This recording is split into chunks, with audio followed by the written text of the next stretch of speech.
అధ్యక్ష, రాజకీయ పార్టీలు ప్రజాస్వామ్యానికి పునాది రాజకీయ పార్టీలు, ఆ రాజకీయ పార్టీ నాయకులు. చిన్న పార్టీని కూడా ఎప్పుడైనా సరే విమర్శించాలన్నా దాడి చేయాలన్నా భయపడేవాళ్ళం. అలాంటిది అధ్యక్ష, నా జీవితంలో నా మీద ఎవరు కేసులు పెట్టలేదు, కానీ ఈ 5 ఏళ్లలో 17 కేసులు పెట్టారు. నా 17 ఇంకా కూడా ఉన్నాయి, కొన్ని 17 కేసులు పెట్టారు. ఇంకొక పక్క ఒక కేసు అయితే నా మీద తెలంగాణ సమైక్య ఆంధ్రప్రదేశ్ ఉన్నప్పుడు బాబ్లీ విషయంలో మేము పోయినప్పుడు ఒక కేసు పెట్టారు తప్ప, అది కూడా పబ్లిక్ కోసం పోయినప్పుడు ఎక్కడ నాకు చిన్నప్పటి నుంచి కేసులు లేవు. కానీ వీళ్ళు వస్తానే 17 కేసులు పెట్టే పరిస్థితికి, చీటికి మాటికి కేసులు పెట్టే పరిస్థితికి వచ్చారు. జెడ్ కేటగిరీ ఉంటే మా ఇంటి పైన డ్రోన్ ఎగరేస్తారు. ఎల్జీ పాలిమర్ గ్యాస్ లీకేజీ పోవాలంటే విశాఖపట్నాన్ని తిరిగి పంపిస్తారు. చలో ఆత్మకూరు పోవాలంటే ఇంటికి గేటుకు తాళ్లు కట్టి నిర్బంధిస్తారు. ఎక్కడా నన్ను కదలనీయకుండా చేశారు.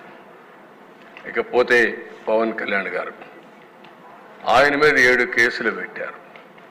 రాజకీయ కార్యకలాపాలు పరిమితం చేసి వెంటనే అవన్నీ కూడా ఏం చేయకుండా చేసి వెంటనే విశాఖపట్నం నుంచి వెళ్ళిపోమని నోటీస్ ఇచ్చి మరీ పంపించారు. బలవంతంగా హోటల్ నుంచి వెకేట్ చేసి బయట వెళ్ళే వరకు వెంటాడారు. వైసీపీ నేతలు వాళ్ళ యొక్క మాటలు చూసే దేశ, ఇది ఒక ఫోటో.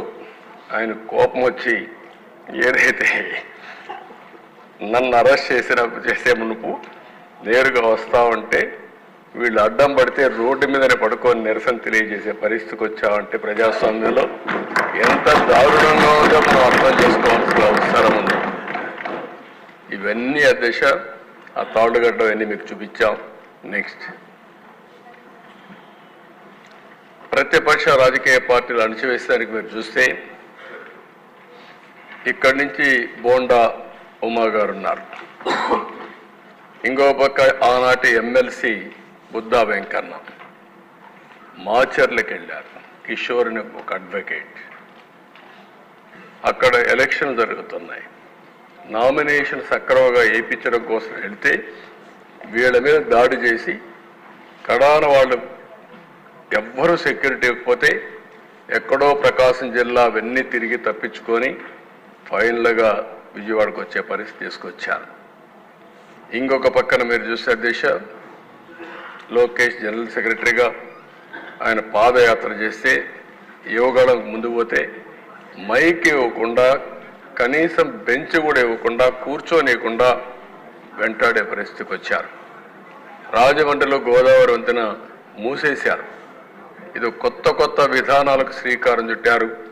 ఇష్టానుసారంగా చేసే పరిస్థితికి వచ్చారు. ఇక్కడ Disha JC Prabhakar Reddy highest number of cases 43 అంటున్నారు, ఇప్పుడు 66 అంటున్నారు. అవన్నీ కూడా దగ్గర చాలా కేసులు పెట్టే పరిస్థితికి వచ్చారు. పల్లా శ్రీనివాసరావు ఆస్తిని మీరు చూస్తే నిర్మాణంలో ఉన్న భవనాన్ని జీవీఎంసీ కూల్చేసే పరిస్థితికి వచ్చారు.